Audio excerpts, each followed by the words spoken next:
But on the other hand, we also find countless falsifications and insertions which the priests of the respective eras wrote and which have not the slightest thing to do with God, the Eternal, and with Christ, the co-regent of the heavens. For example, the claim that God is a punishing God, who even ordered genocide and the death penalty, or that it is supposedly of love for neighbor and enemy. Instead, they place more value on the passages in the Bible in which the punishing God is spoken of, as you said, as well as violence and manslaughter, which in part was allegedly ordered by God. The already mentioned scenes of genocide in the Bible later became a terrible role model for the genocide of the Indians. And the murder of the Indians was supposed to have evoked God's favor in a similar way as formerly the murder of the animals to be sacrificed in the temple. In contrast to the pacifism of Jesus, Luther, as well as Calvin, whose spirit shaped European Protestantism, justifies violence and war and also the persecution of dissidents. Martin Luther, for example, called for the massacre of the peasants who had rebelled against the oppression of the princes. And he added, "Such strange times are here that a people can win heaven more easily by the shedding of blood rather than others by prayers." Such glorification of violence also helped shape European Protestantism, and that is exactly what the Indians would come later to feel. John Calvin not only set up a fanatical dictatorship in Geneva, he also had religious dissidents killed in horrible ways. Auge Auge, Zahn Zahn. An eye for an eye, a tooth for a tooth. These words from the Old Testament in the Bible were read again and again by the priestly-inspired warlike conquerors of all times as a call to manslaughter, and they could always find or construct a reason to strike out. In contrast, God's prophet Isaiah announced peaceableness, peace between human being, nature, and the animals, because the Spirit of God is present in everything. It is the great unity of creation which results in the respect for all life forms, which the Indians doubtlessly felt much more than their tormentors. On the other hand, such thoughts from the divine world played hardly a role for the reformers and their European and American followers. They would have merely disturbed the new lords of the land in exterminating nearly all the buffaloes on the North American prairie in the shortest time. With this, they deprived the Indians living there of their basis for existence, while at the same time making room for the huge cattle herds of the new settlers that were destined for the slaughterhouses in Chicago. The disastrous legacy that the reformers sent along with their followers into the New World included not only justification for war and violence, the denigration of nature and animals, it also included the fear of an allegedly punishing God. Luther, as well as Calvin, denied people any kind of free will. They taught so-called predestination. It says that God has supposedly predestined some people to a life according to His will, and others to eternal hell, and at that, even before they are born. That has not the slightest thing to do with the teaching of Jesus the Christ. But in such a religion, how are people thought of who don't even believe in the God of the churches, who are thus so-called heathens? William Bradford, one of the participants in the Mayflower expedition, reported that many Puritans thought of America as, and I quote, one of those vast and unpeopled countries which are fruitful and fit for habitation, being devoid of all civilized inhabitants, where there are only savage and brutish men. Jesus of Nazareth spoke of his and our Father as the God of love, and he said, "Come all to me who labor and are heavy laden. I want to give you rest." Thus he, the Redeemer of all souls and ensouled people, did not make differences, because also God, the Eternal, loves all his children without exception. He is here for all people, and his Spirit is also active in his whole creation and in all animals. On the other hand, priests and theologians often do make differences, thus forming images of an enemy. And they then transmit this wrong attitude to their faithful, and that over generations. These are important aspects of the religious background on which the genocide of the Indians took place. The settlers of the Mayflower are here only one example of many, even though a characteristic one. In the initial years, the Puritan settlers were still dependent on help from the Indians, so as to survive under adverse conditions, but that changed.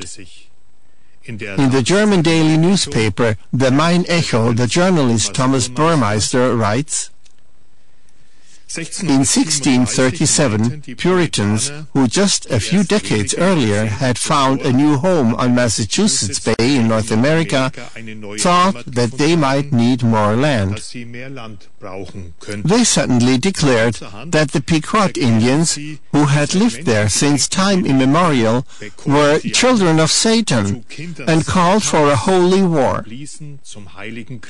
Rarely has a people been so thoroughly eradicated by overly superior enemies as the Pequot by the Bible fanatical English immigrants." One of the so-called Pilgrim Fathers, the aforementioned William Bradford, wrote about the massacre, and here I quote from the book In the Name of God by Karen Armstrong. "Those who escaped the fire were slain with the sword. Some were hewed to pieces, others run through with rapiers, so they were quickly dispatched, and only few escaped. It was conceived they destroyed about 400 at this time.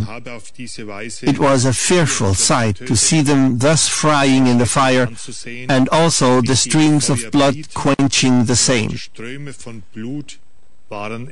And horrible was the stink and scent thereof, but the victory seemed a sweet sacrifice, and they gave the prayers thereof to God, who had wrought so wonderfully for them."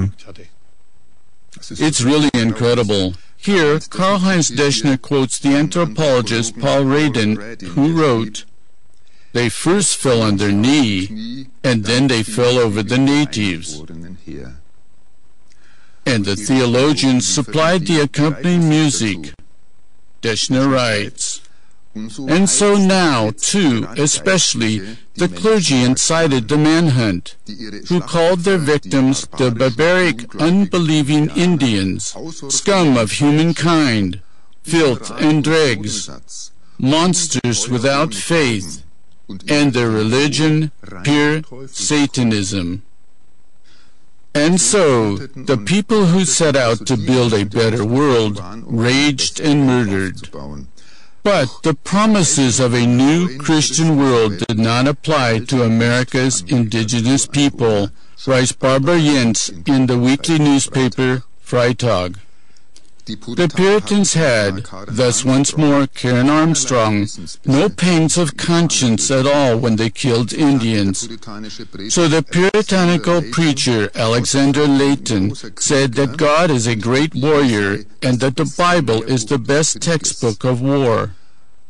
And the pastor John Compton taught that they could also attack the natives without being provoked, because they not only had the natural right to the territory, but even a mission from God to take the land away from them. And that was not only the opinion of the Puritans, but also of the numerous other Protestant groups, which thus began in North America to take possession of ever more land and to displace the natives. When it became clear to the Indians that the newcomers were in the process of destroying their basis of existence, of occupying their vegetable gardens and hunting territories in order to establish their agricultural monocultures there, some of them staged an uprising in March 1622. The Virginia Company, the financial backer of the settlers in Virginia, which belonged to the Anglican Church, thereupon gave in return the instruction to its colonists to take possession of all land and to eradicate all tribes involved.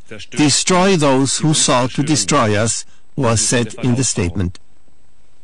The journalist Wolf Schneider writes, "It's true that the Indians were heathens, whom the Pope ordered the Spaniards to convert to salvation, whom later the Anglican Church ordered the English or the Puritan conscience to do the same, if the savages were human beings at all.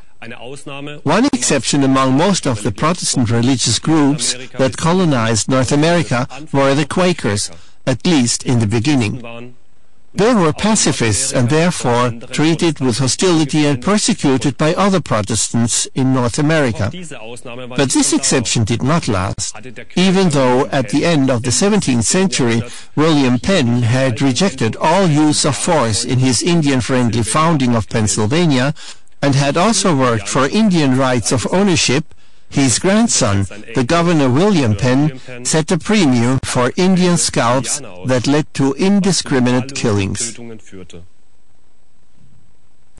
In the 18th century, blankets were then distributed to the Indians that were infected with the smallpox virus, because it was, according to the British General Amherst, too bad to send British soldiers against these vermin.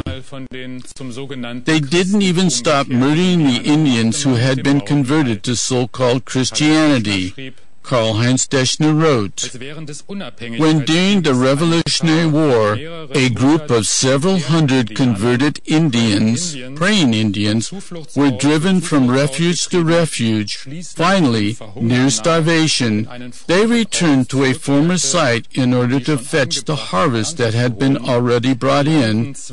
200 white Christians lay in wait for the red Christians.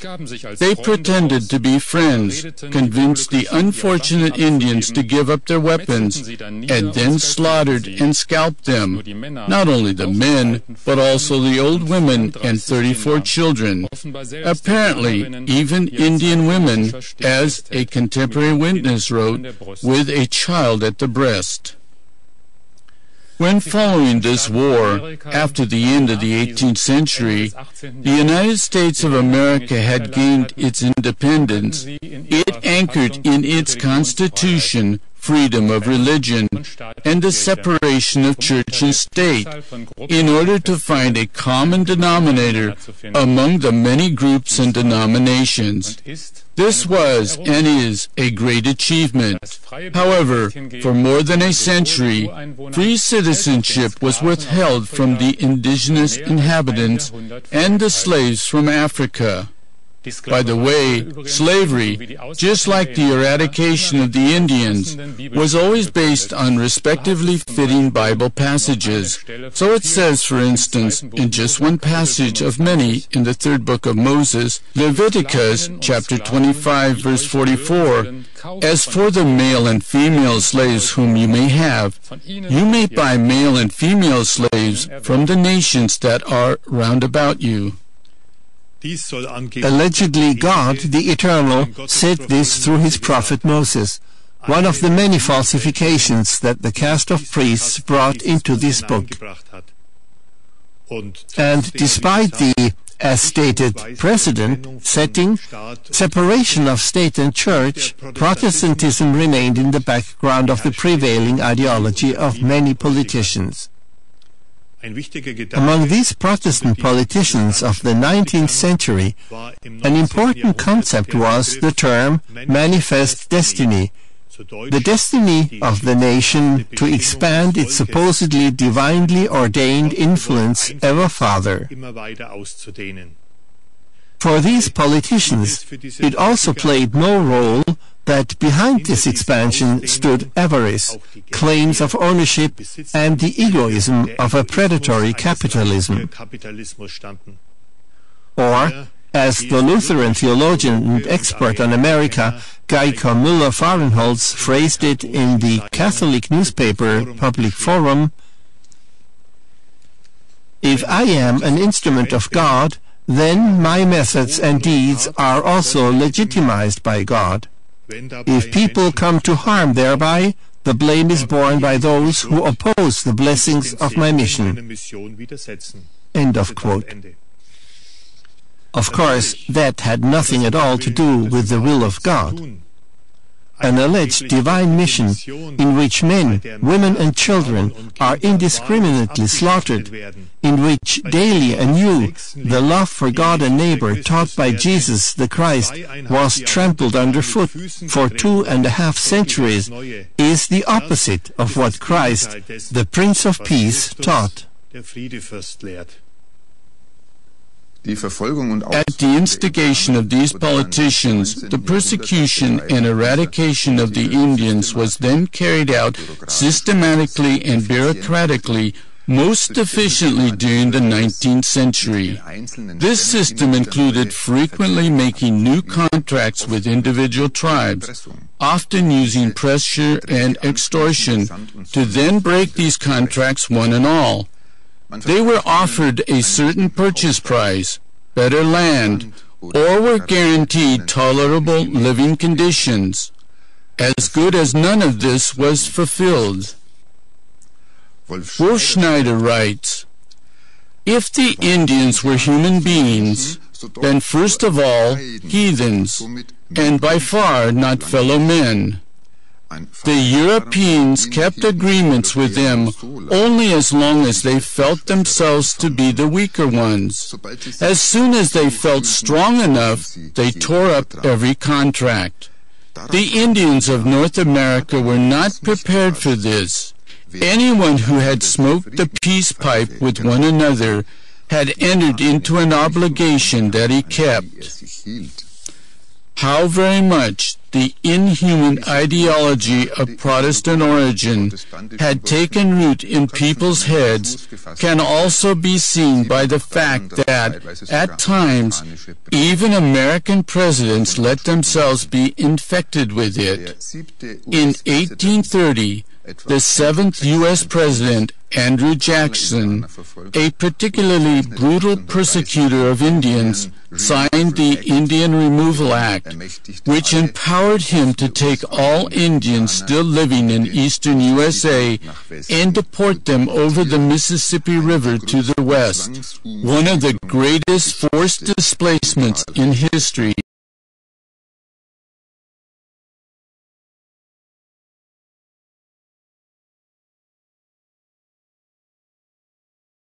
As Karl-Heinz Deschner writes, President Jackson was originally meant to become a Protestant pastor, but instead landed in politics in the chaos of war, and after his death was honored in an obituary as Old Soldier, Patriot, and Christian. In December 1831, under icy temperatures, the French political philosopher Alexis de Tocqueville witnessed the deportation by ship ordered by Jackson of 15,000 Choctaw Indians who, like 64,000 members of other tribes, had to leave the land on which their ancestors had lived for hundreds of years. Let us allow a few sentences of this to take effect in us. I quote Tocqueville's words as quoted in the German newspaper Die Zeit from July 21, 2011. "Not a sound was to be heard, and no crying, even though there were small children, old people, and severely ill people among the Choctaws. Only the dogs howled with ear-splitting strength when they realized that their owners would leave them behind. The animals quickly decided to plunge into the icy waters and swam after the steamship. An air of ruin and destruction lay over the whole scene, something which betrayed a final and irrevocable adieu." One couldn't watch without feeling one's heart wrung.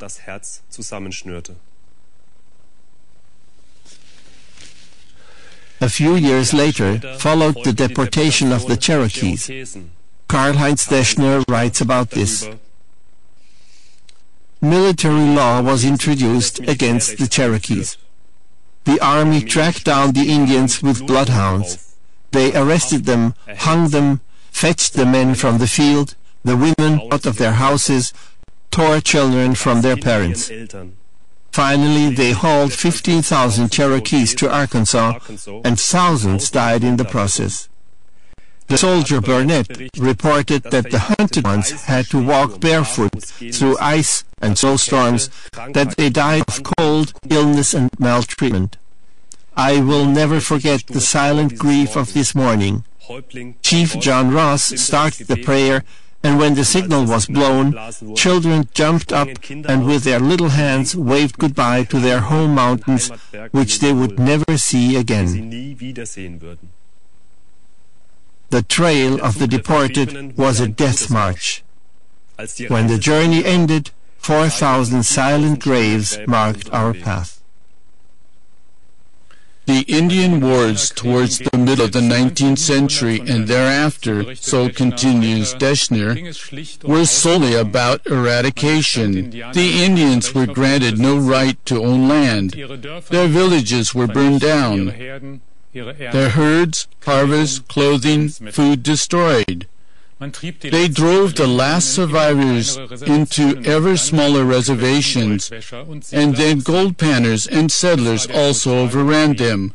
It was total war. The officer, John Milton Chivington, sneaked with his soldiers in the morning dawn to about 150 huts of the Cheyenne and had 450 people killed, mainly women and children. Chivington was an educated Methodist preacher, and several years previously had been a missionary. After this massacre, he went before the court, accused as a war criminal, but President Lincoln stood behind him, whereupon he was acquitted. Karl-Heinz Deschner wrote, "Only all too often were the massacres condoned or even led by politicians, clergymen, military commanders. They were fanned and defended from the pulpit." And we could add that many a one who committed such a massacre perhaps kept firmly to his Protestant belief that supposedly faith alone is sufficient for salvation, as the Reformer Luther called, "Sin boldly, but believe even more boldly." Grover Cleveland, who became President of the United States during the last phase of the Indian Wars, grew up as the son of a pastor in a strictly led Calvinist parsonage and expressly represented the Calvinist doctrine of predestination, whereby the fate of every human being is allegedly predetermined.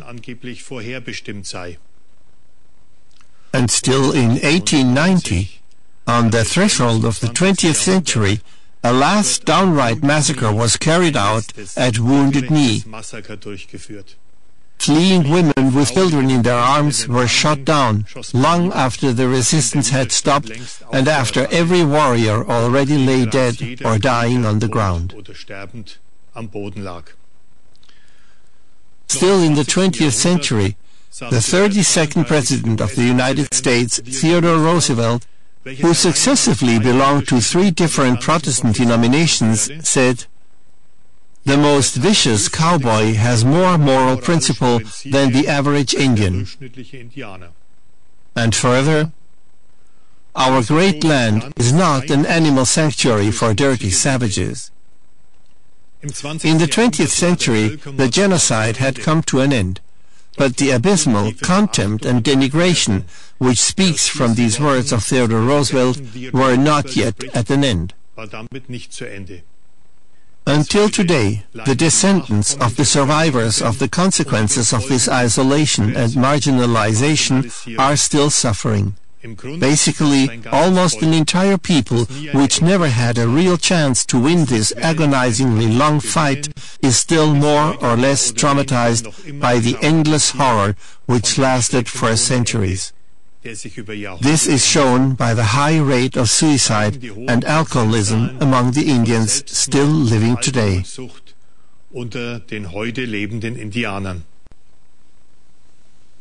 Yes, in addition came new trauma. Even in the 20th century, a whole generation of young Indians underwent a big re-education experiment, mostly in homes run by churches. In numerous ways, they were encouraged or forced to abandon their Native American identities and culture. Many were also maltreated and sexually abused in these mission schools, as numerous Indians affected report. Only in the year 2000 did the head of the Bureau of Indian Affairs, a department of the U.S. Department of the Interior, apologize for the massacres and crimes that had been committed by his department during the 175 years of its existence. Aside from this apology by one individual, however, we can hardly talk about a true reappraisal or making amends for these horrible events from the side of the religious communities involved.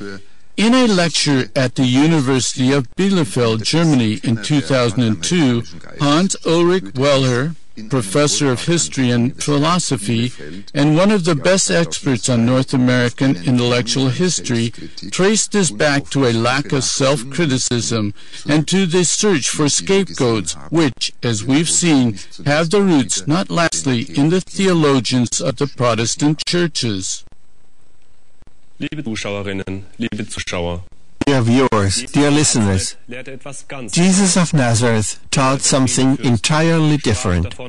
He, the Prince of Peace, said that we should first remove the beam from our own eye, that is, we should recognize and repent of our own wrong behavior before we can help our neighbor to remove the splinter from his eye. He said that we should reconcile with our fellow people as long as we are underway with them. He encouraged us to empathize with all people. What you have done to the least of my brothers, you have done to me. The Indians of today still suffer under the result of a terrible genocide. And what about the souls of the Indians murdered, tortured, betrayed, banished, or left behind in hopeless desolation? And what about the souls of the women raped and of the children who were torn from their parents and brutally beaten? Where are they today? From the revelations of the Spirit of the Christ of God through his prophetess and emissary for the present time, Gabriele, we know that the souls of deceased people continue to live. Mostly they are in the worlds of the beyond until they have cleansed themselves of burdens to the extent that they again return to God, our Father, in the eternally pure heavenly worlds. Or they take upon themselves another incarnation as a human being in order to grow and mature here on the earth. And so, in this connection, the question also arises, what about the souls of the perpetrators who caused the severest suffering? A clearing up of this guilt is possible only through self-recognition, remorse, and asking forgiveness, after a soul, for example, has felt on its own soul body what it did to its neighbor as a human being on the earth, whereby ultimately the victims of the perpetrators also have to forgive them, which is possible in the worlds of the beyond. Let us try once again to bring to mind the situation of a victim. How does the soul of a person feel who, for instance, suddenly has to die in a cruel way?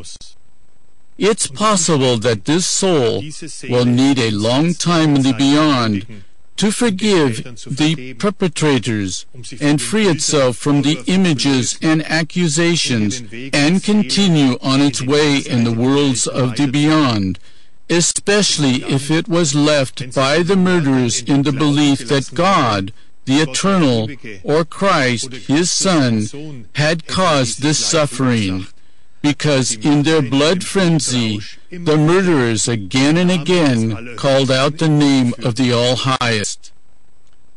In 1981, through the prophetic word of the present time, through Gabriella, who has served the Eternal as his speaking instrument for more than 40 years, a law prince before the throne of God gave a comprehensive explanation regarding this subject.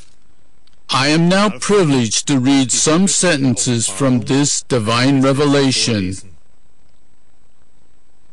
The Spirit of Jesus Christ blows anew outside of the institution church. At all times, the Spirit of God flowed through the prophets, who primarily appeared outside of the churches. Jesus Christ, the living free Spirit, does not profess to the constricting dogmas, rites, statutes, and also not to the striving for power that has dominated the external churches since the end of early Christianity. His sole call is, "Follow me." The Bible did not bring peace to humankind, neither during the centuries when it was a punishable offense for Christians to read the text in their mother tongue, nor in the present time, in which it is again fanatically represented. The Holy Spirit does not blow anywhere where the Word of God is fanatically represented. The Spirit of God knows no fanaticism, but only clarification of the causes that are pressing to come into effect. Further, it says in this revelation, after his resurrection, the Lord kept to his announcement to convey still deeper truth to his own. He taught through prophets and prophetesses in early Christianity and then again during the Middle Ages. He, the Lord, wanted to first instruct his own and then baptize with the Spirit of truth and knowledge, in order to then send them out and to teach the gospel to those who did not believe in him. The Lord did not want to send out any unenlightened people, but enlightened ones. His word applied not only to the apostles, but to all of Christianity. The Christians did go out to make other Christians. However, their basic attitude was not selfless love, but the sword of hatred and the greed for power and prestige. So they cruelly killed and tortured the children of the Lord and thought that they could thus awaken a Christendom. This bloodbath, which they brought about in the name of Christ, has not yet been atoned for, and is therefore present. Until the present time, the church institution has neither given back to the nations the treasures that it robbed from them, nor has it made amends for the terrible events. The hatred of the people killed back then still clings to these souls. These souls, which are found in the purification plains, are striving for revenge. Their drive for retribution is primarily aimed at all those who call themselves Christians and who were accessories to the bloodbath. In the eyes of the revenge-thirsty souls, the crude fellows of a secularized power who called themselves Christians and carried out the bloodbath in the name of Christ and in the name of his redeeming cross are not the murderers, but the Christ of God, in whose name they committed the basest acts.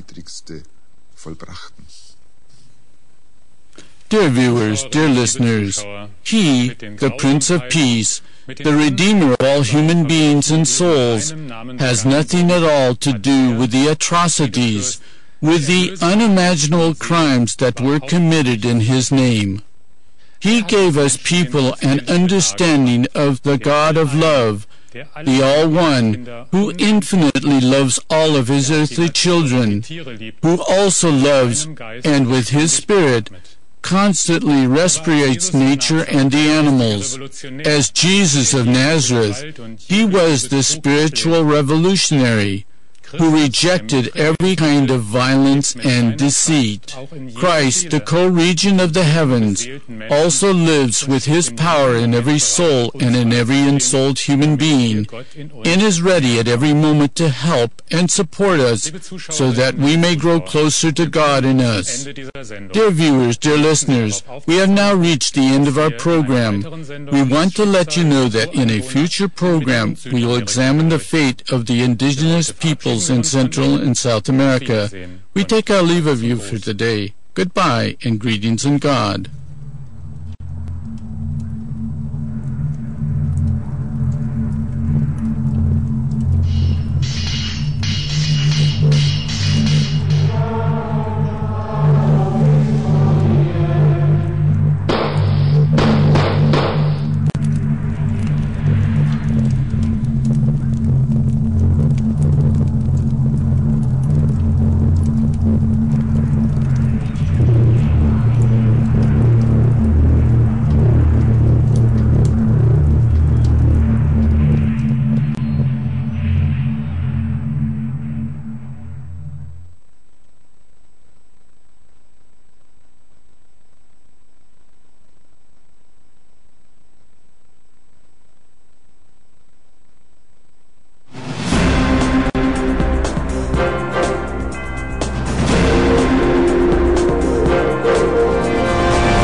Zu unserem heutigen Thema Frauenquote in Männerkirche. Dear viewers, dear listeners, welcome to our topic for today, women's quota in men's church.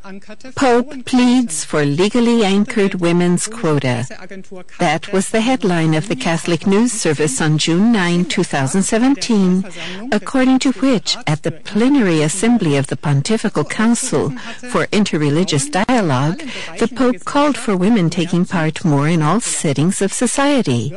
He literally said, therefore, it is a beneficial process, that of having the growing presence of women in social, economic, and political life on the local, national, and international levels, as well as in ecclesial life. And he also proclaimed, women are fully entitled to actively take part in all settings, and their rights must be affirmed and protected, including through legal instruments wherever it may prove necessary. We can be quite astonished by such a report. Does that mean that after over 250 male popes, the next pope will be a woman, a popess? Particularly in filling this office, a women's quota would be mathematically overdue. In diesem Fall wird es die Zukunft zeigen. In this case, the future will tell. But according to these socially acceptable words of the Pope, we should be able to assume that he himself will lead the way as a good role model and first of all change his own legal framework and there, too, help women to their rights. In the so-called Codex Juris Canonici of the Vatican Church, also known as canon law, it namely says under number 1024, a baptized male alone receives sacred ordination validly. Here, as in many other places in canon law, it is unmistakably stated that only men can belong to the hierarchy of the Church. That nothing about this can be changed was underlined by Pope John Paul II in his apostolic letter Ordinatio Sacerdotalis from the year 1994. The Pope determined, wherefore, in order that all doubt may be removed regarding a matter of great importance, a matter which pertains to the Church's divine constitution itself, in virtue of my ministry of confirming the brethren, I declare that the Church has no authority whatsoever to confer priestly ordination on women, and that this judgment is to be definitively held by all the Church's faithful. Thus, the doctrinal statement by a former pope. But then, how honest is the urging of the current Pope for equal rights, when the binding doctrine of his own church determines the exclusion of women from all important offices? And doesn't the question also arise, what is now actually valid? That which John Paul II, canonized by Pope Francis, proclaimed, which categorically and finally excluded women from priestly ordination? Or the words of Francis, who talks about the growing presence of women in ecclesial life? Falsch ist es auf jeden Fall, wenn man sich für diese Frauen... In any case, it is wrong to refer back to Jesus of Nazareth in terms of these women-despising laws. Valid church opinion is that Jesus of Nazareth called solely men as apostles, and that is why the church cannot ordain women as priests. Actually, it was especially women who stood by Jesus of Nazareth in faithfulness and love right up to his death on the cross. It was Mary Magdalene and another Mary, that is, female disciples of Jesus, to whom the Christ of God first appeared, and who announced the good news of his resurrection to the apostles and disciples. So if women were given the task by Christ himself to announce his resurrection to the disciples, how can the priestmen presume to exclude women from teaching positions? Jesus of Nazareth did not teach the exclusion of women. In every respect, he taught the equality between people. He taught that all people are brothers and sisters, and that no one should put himself above others. Jesus of Nazareth called upon the people to follow him, and told his followers to love one another as he has loved us. Thus, the Catholic contempt of women has nothing to do with Jesus the Christ. It is based on statements in the letters of Paul, and for centuries was celebrated in a particularly derogatory way by many canonized churchmen. At the pinnacle of misogynic statements about women are probably those of the canonized Thomas of Aquinas, who stated, "Woman is to man like the incomplete and defective is to complete perfection." For him, woman is a monster of nature, a kind of mutilated, failed, abortive man. So what should we think about statements like those of Pope Francis about the rights of women, when such men in his church continue to be venerated as saints? Must not the Pope make clear that the misogynic statements about women by this doctor of the Church are wrong? Must he not even decanonize him? The fact is that Jesus of Nazareth founded neither a church nor a priesthood, not for men and not for women. Instead, Jesus of Nazareth taught, "But you are not to be called rabbi, for you have one teacher, and you are all brothers." Meanwhile, it is known among theologians that Jesus did not want a church. In October 1999, Professor Herbert Haag wrote the following words to the European Synod of Bishops. However, it is regarded as a reliable result of recent theological and historical research that Jesus did not found any church, and even less thought of a certain constitution for the church. This means that all offices in the present church, particularly the offices of bishop and priest, were not created by Jesus, but by the church itself. And so a power church with a ministerial hierarchy may be Catholic, but Christian it is not. Under the auspices of Catholic, the men's hierarchy has committed the worst crimes during the past centuries. bloody crusades, murder of indigenous people of conquered countries, torture and murder of dissidents, all the way to sexual crimes on children, and again, the oppression and contempt of women, up to perverse tortures and so-called witch hunts. Isn't all that a shameful abuse of the name of Jesus the Christ? In conclusion, concerning the urging of Pope Francis for equal rights for women, we may also raise the question, if hardly anyone gets upset when the head of a church utters nice words, but his organization acts totally opposite, has then church hypocrisy already become socially acceptable?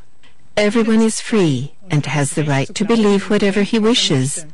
But someone who very publicly urges equal rights for women will continue to prove himself a liar as long as he does not lead the way as a good example. But everyone can have his own thoughts regarding this.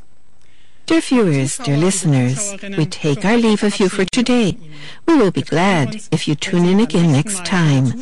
Until then, goodbye and greetings in God.